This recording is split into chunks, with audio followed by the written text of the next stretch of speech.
In terms of the fourth quarter, they had all but one of their buckets was inside the paint. Was that them just being able to get into the paint and get whatever they want because of that point of attack defense like you were talking about? Yeah, they had that and 9 free throws. There was no stopping the Indiana Fever. They simply destroyed the Dallas Wings and Paige Boers. They won their first Commissioner's Cup after dominating the Minnesota Lynx. Ja Wilson and the Las Vegas Aces were completely destroyed by them. 3 victories in a row. The pace was increasing. Even without Caitlin Clark, everyone thought they would have no trouble defeating the Los Angeles Sparks. The Sparks are among the WNBA's worst teams, hands down. However, what transpired next would make you furious. Stephanie White was only able to deliver 5 words that encapsulated the league's problems due to the referees' awful calls. Please share your thoughts about the WNBA referees in the comments section below. Come on. We should have won this game. There was inconsistencies in the officiating. Wait until you see the second half. And I have everything. Although the Fever entered this game without their best player, no one anticipated what transpired. Due to a left groin injury, Caitlin Clark was unable to play. She was on the bench for the 5th consecutive game. Clark's ability to create plays is essential to the team's overall offensive flow. The Fever were a totally different team. Without her scoring threat and court vision, Finding out this morning that we probably need to hold out again today. It really is a day-to-day thing. And I think for us, making sure that we're prioritizing her long-term health and wellness. It's anybody who's had some of these types of injuries understand that sometimes it's a process.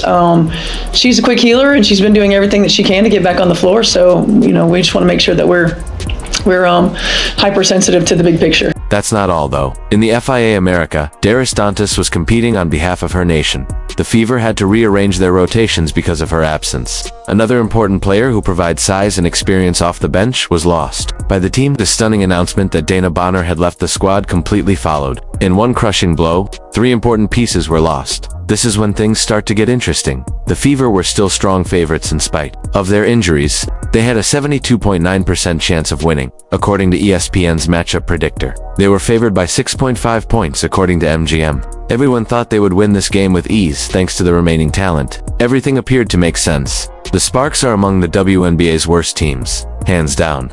The entire season has been difficult for them. The Fever had just finished their amazing run of 3 straight victories. Basketball player Aaliyah Boston was playing at an incredible level. As a leader, Kelsey Mitchell was taking charge. During their dominant performances, the team's chemistry appeared to be strong. Howard looking backdoor for Mitchell. Not there. Shot clock down to 7. McDonald feed inside, and it's Howard for 2. It's good recognition. However, there was something simmering beneath the surface. Without Clark, the Fever's play had slowed significantly. The ball wasn't being moved by them with the same vigor. Boston was not receiving enough touches to dominate the paint as she is capable of doing. When Clark was in charge, the attacking scheme that had been so effective began to fail. There were still several players of all-star caliber on the Fever. Most nights, the Sparks had to battle just to remain competitive. How could this game be lost by Indiana? I don't get it. Breanna Stewart, Aja Wilson, wait until you see what they did for Kelsey Plum tonight. They get all the calls. Touch fouls, anything. And guess what happens? Aaliyah Boston, the best center in the game, and guess what happens to her? She gets called for every touch foul and ends up in foul trouble this entire season and is still putting up MVP type numbers. What happens with Caitlin Clark? Have you ever seen her get a touch foul? Phantom call? No. The physicality, that's the WNBA when it comes to Caitlin Clark. But anybody else, the physicality disappears. And it's foul after foul. The standards were extremely high. Everyone believed that unadulterated talent would fill in the gaps. The Fever had demonstrated their ability to win important matches. They still had players competing at the championship level. With Indiana's remaining firepower, a team was expected to find the Sparks easy prey. The circumstances for calamity were set up by this perfect storm of missing components. Clark's leadership was the foundation of the team bonding that appeared to be so strong. Throughout their winning streak, cracks began to appear when she wasn't in charge of planning the offense. Suddenly, the role players who flourished in their designated roles had to take on more. With all of these handicaps dragging them down, the pressure increased as the game started. What does it take to get a team to be more consistent, especially from you on the coaching side of things? Yeah, I think a couple things. There's always got to be a high attention to knowing personnel. Oftentimes you don't get a lot of practice time, and so going over a lot of their sets, what you do, but at the end of the day, making sure we know our personnel, who we're going to run off the three-point line, what we're willing to give up. We've got to make sure that there's a high attention to detail there. 3 players resisted letting the Fever go without a fight. Despite the team's struggles all night long, Aaliyah Boston ruled the pain. She had what should have been a winning performance, finishing with 23 points and 12 rebounds. Boston made 5 of 7 free throws and 9 of 17 field goals. She demonstrated to everyone why she is such a unique player by finally getting the ball when it counted most. Here's Mitchell off the screen, but can't connect on the 3. Boston offensive rebound, rolls it in, and a foul.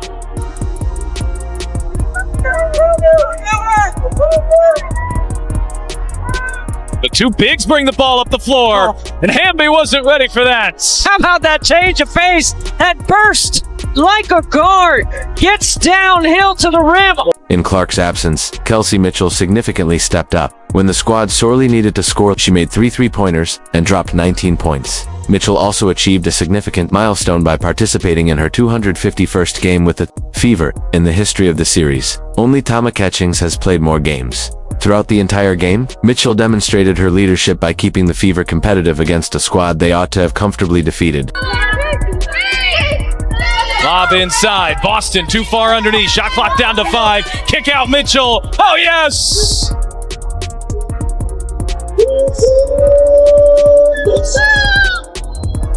That's not all, though. With her seasoned presence, Natasha Howard completely illuminated the scoreboard. She had a nearly perfect game, finishing with 21 points and 9 rebounds. Howard made an amazing 8 of 11 field goals, including 1 of 2 three-pointers. She contributed vital scoring on both ends of the court and made 4 of 6 free throws. Busted them all up. We went to the same high school. Howard left alone, answers with a 3. The team as a whole was carried by these 3 guys. They were outperforming a squad that was expected to wilt under duress, putting up championship-level numbers. Like the all-star she is, Boston had complete control over the paint. Mitchell delivered crucial shots that prevented the Fever from spreading. Because of her expertise, Howard was able to create plays that younger players just cannot. Imagine this. Inside, Boston was in control. Mitchell was shooting from all directions. Hope was kept alive by Howard's seasoned plays. The opportunity to make a comeback was present. The audience sensed it intensifying. Indiana was starting to gain ground. LA is so dangerous. They don't look like a 5-win team to me. Oh, and there's Tipson. This is when things start to get interesting. The dreadfully bad officiating was overshadowing their particular genius. Call after call by the referees went against the Fever. No foul was called when Sophie Cunningham was grabbed by the neck. The referees gave out a jump ball instead. This is what I was talking about with Sophie Cunningham. Look at this. She literally grabbed her around her neck, and they called this a jump ball, and then threw her down the next play. Throughout the last few minutes, when the game was at stake, the contentious calls kept coming in. On the court, you could see the frustration growing. These athletes were putting their all into the game. Boston was performing at a very high level. Mitchell was making shots that were supposed to win the match. Howard was demonstrating her championship experience with her plays. However, the referees continued to make calls that hurt their prospects. And then Aaliyah Boston, like I said, she didn't touch her. They put her in foul trouble all season long. They're just calling stuff to call stuff. The refs made this game about them. Aaliyah Boston, again, she's an all-star player. Look at these hits. Good thing Caitlin Clark didn't play because it was just a sloppy basketball game between the officials and the Los Angeles Sparks. Look at this. They called this a foul instead of a block. And then there's Aaliyah Boston again. That's 3 fouls where she didn't touch anybody. And that's our best player, and wonder why we lose this game. Michaela Simpson, watch these 2 calls in a row. She didn't do anything. She got hit on that one, and they called a foul on her. The contentious calls that determined the outcome of the game overshadowed even their valiant attempts. Every player's countenance showed their anguish as they saw a game that could have been one slip away, due to circumstances that were entirely beyond their control. And this is 4th quarter. Look at this. This one pissed me off. Kelsey Plum seriously elbows Lexi Hall, then purposely steps over so she couldn't get up. Lexi Hall can't believe it. That's a foul. The ref was right there in front of her. And then here we go. And they kept McDonald in foul trouble the entire game. There's 2 in a row where she didn't do anything. Look at that. Just had her arms in the air, but this is the 4th quarter. And they just kept giving every single call. I like Leah Boston finally getting pissed off. Then they call this away from the ball in the 4th quarter. Nothing going on. Just to put him at the line, and then Kelsey Plum, another one. But when Howard drives and gets slashed across the face, no foul, just out of bounds. Stephanie White eventually responded after witnessing her team's devastating defeat despite their valiant efforts. The press conference after the game was tense. White's face was filled with frustration, which was evident. She had just seen her players give it their all. Boston was in control of the interior. Clutch shots were hit by Mitchell. Despite Howard's seasoned plays, it was insufficient. The journalists awaited her answer. White is renowned for his professionalism and composure. She always picks her words carefully, but this time it wasn't the same. This loss was more devastating than usual. One of the WNBA's weakest teams has just defeated the Fever. They were expected to win this match with ease. In terms of the 4th quarter, they had all but one of their buckets was inside the paint. Was that them just being able to get into the paint and get whatever they want because of that point of attack defense like you were talking about? Yeah, they had that and 9 free throws. This is when things start to get interesting. White used simply 5 strong phrases to convey her response. The calls did not reach us. That was it. 5 words that captured the essence of what transpired in those last few minutes. The annoyance was evident. There was no denying the disappointment. White had seen her team denied a victory they were due. Let's discuss the particular calls that made all the difference. Sophie Cunningham's neck was grasped. Rather than calling a foul, the referees called a jump ball. Basketball isn't like that. That is showing preference for the Sparks. The Sparks were able to get away with playing much more physically, but Aaliyah Boston continued getting called for touch fouls. Everyone seeing could see the double standard. I mean, look, there are going to be days where you make shots and miss shots. I mean, that's part of it. That's why I thought, AB had a really good look at the end. And so sometimes it just doesn't fall your way. So we're looking more about execution. I didn't feel like our execution was all that good at the end. I felt like in our reset timeout, it wasn't very good either. And, that's on us, continuing to make sure that we are going over that, as often as possible when we have our practice time, and making sure that we're sharp in those areas. White's words encapsulated the rage and despair felt by every Fever supporter. She spoke for all of the spectators of that match. At their televisions, fans were yelling. They witnessed the same terrible calls that determined the result. White expressed their frustration in 5 terms. She expressed what everyone had been considering.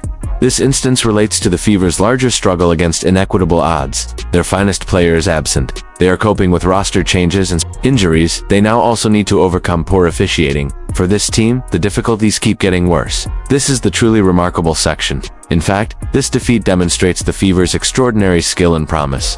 Despite everything going against them, they came very close to defeating the Sparks. Boston's performance was all-star. Mitchell assumed a leadership role. Veteran presence was brought by Howard. There is a unique purpose for the parts. When Clark returns and the team recovers, this devastating loss serves as motivation for future triumph. Everyone was reminded by White's 5 words that this group will not tolerate unfair treatment.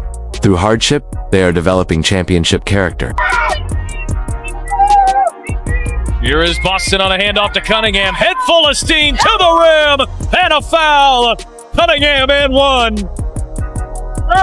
I mean, this is just a really good screen by Boston to give her a step. The switch. Sophie's having a good time.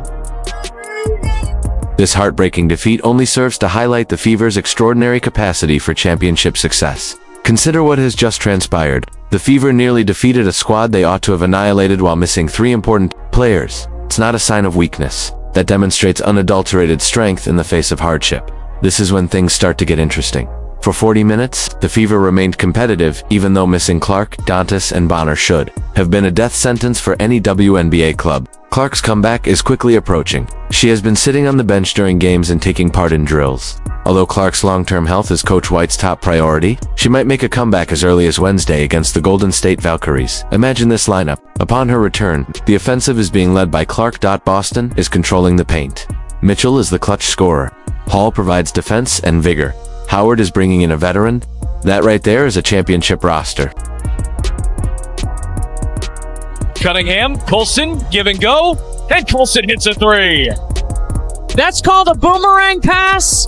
That's not all though. Through the most trying conditions, this youthful core has been put to the test. Boston has demonstrated her ability to lead a squad when necessary. Without Clark on the court, Mitchell has demonstrated that she is capable of becoming a leader. She has scored 21.6 points on average during the 5 games that Clark was out from, without their star. These players are doing more than simply getting by. They are developing into contributors of championship caliber. Let's discuss this team's outlook for 22-5. They are currently developing experience and chemistry that will be extremely beneficial in the upcoming season.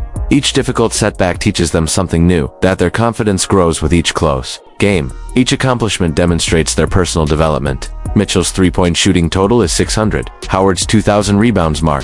Boston is becoming a reliable player of the all-star caliber. Colson launch ahead. Oh, a la Caitlin Clark.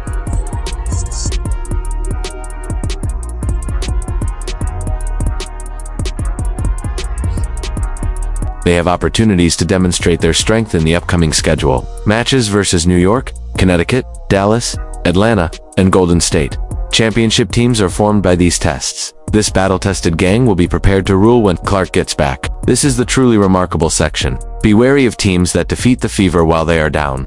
This season, the Sparks received them twice. Their roster changes and injuries were exploited by other teams. However, this team will remember every slight, poor decision, difficult defeat, and team that let them down when they were feeling low. Character for championships is being developed by this suffering. The annoyance is making you hungry. They are developing the mental toughness necessary to survive postseason battles when everything is on the line thanks to the adversity. This devastating defeat actually demonstrates the Fever's potential for a title when healthy. Remain devoted to this group. It won't be long before Clark returns. The Fever might yet get a top 4 slot and are predicted to be a playoff contender. Adversity has put this youthful core to the test. Imagine this tour of retaliation once everyone is well. This season, the Sparks defeated them twice. Their injuries were exploited by other teams. However, this team will remember every slight, every poor decision, and every team who kicked them when they were down when Clark gets back. Tell us what you think of the WNBA referees in the comments section below. To ensure that you never miss anything, like, subscribe, and enable all notifications. We'll see you in the next video. Click the video on the screen.